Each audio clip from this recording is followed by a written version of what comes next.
Hello बच्चों, let's read our question first. It says test the series 1 by x plus 1 by x plus 1 plus 1 by x plus 2 plus 1 by x plus 3 and so on.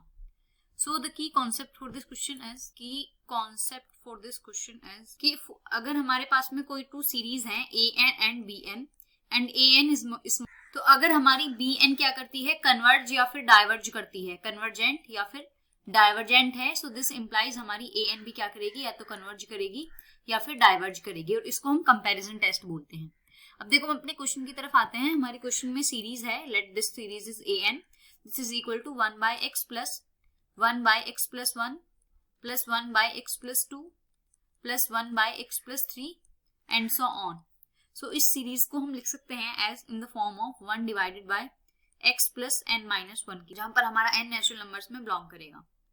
ठीक है, तो इस series को suppose मैंने an बोल दिया, तो इस सीरीज को मैं बोल सकती हूँ that 1 plus x plus n minus 1, this series is smaller than और equal to 1 divided by n.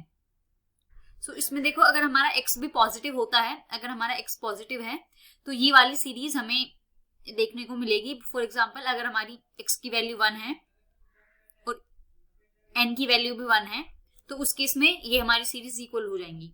और बाय लिमिट कंपैरिजन अगर मैं इसको bn बोलूं तो अवर bn is convergent,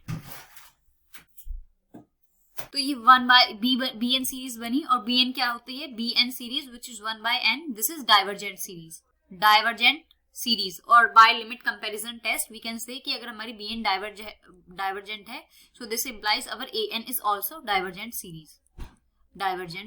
And this is our final answer. Hope you understood it well. Best of luck. Thank you.